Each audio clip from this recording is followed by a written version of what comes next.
Good morning. My name is Keith Kondrich, and I'm the Executive Director for the Society of St. Vincent de Paul here in the Diocese of Pittsburgh.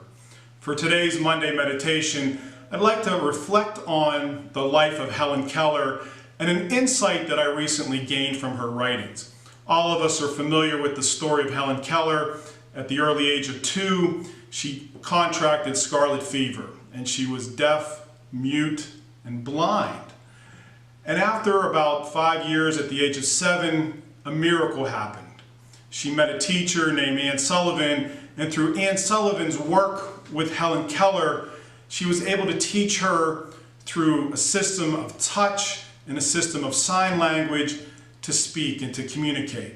And so this young girl who was isolated socially, emotionally from her peers, from the world, was able to communicate. And we all know what a great success story happened after that. Helen Keller went on to graduate from college, become a world-renowned speaker and writer. And this is something that she wrote about disability. Helen Keller said this. She said, "The most pathetic person in the world is someone who has sight but no vision." And she said, "The people that I feel sorry for are those who have functioning eyes, but still don't see." People who have functioning eyes but still don't see. And I thought, what a powerful reflection on our journey and our mission and our call as Christians. As Christians, we're called to see a deeper reality, and our faith enables us to do that. If we're not careful, our eyes never see beyond our prejudices and our politics. Our eyes never see beyond our fears and our mistrust.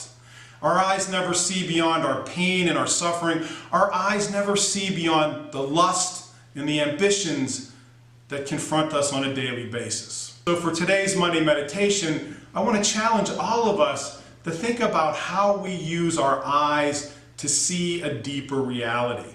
Think about what just happened this past Sunday in your houses of worship. You saw common bread, common wine. If you just use your physical eyes, that's what you saw, bread and wine. But as Christians, we see a deeper reality. That common bread, that common wine, we see as the body and blood of Jesus Christ, Holy Communion. If we just looked with our physical eyes, we'd see bread and wine. It's the same thing with other parts of our life, right?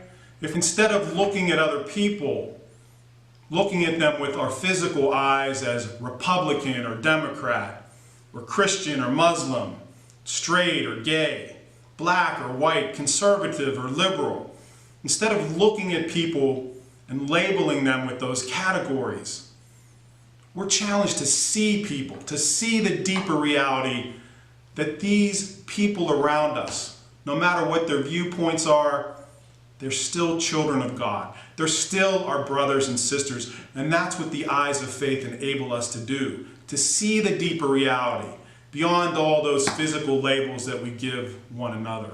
If we just use our eyes to look at a beautiful sunset or to look at a beautiful moonrise, we're taken by that. But with the eyes of faith, we see beyond the physical beauty. We see beyond just an astronomical phenomenon. And we see God's handiwork working in creation, the beauty of God's creation all around us. We see every day, and yet we take that for granted. If we just use our eyes to look at our own faults and our own failings, if we use our eyes just to look and focus on our sinfulness, then we end up in despair. We end up in hopelessness. But if we use our eyes to see the deeper reality that Jesus Christ has saved us, that we are all redeemed, then we can move forward through the world productively, with hope. A few weeks ago, I was just looking at the world with my physical eyes. I was just looking at all of the nonsense that's going on. I was looking at the evening news, and I was starting to lose hope. I was starting to despair.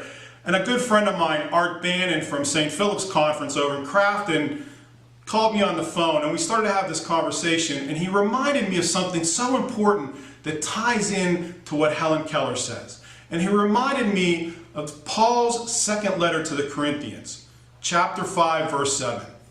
Art said this. He said, "Keith, we walk by faith, not by sight. We walk by faith, not by sight. And so our prayer today, as we meditate together, is that we can use our eyes to see the deeper realities around us. For indeed, we walk by faith, not by sight.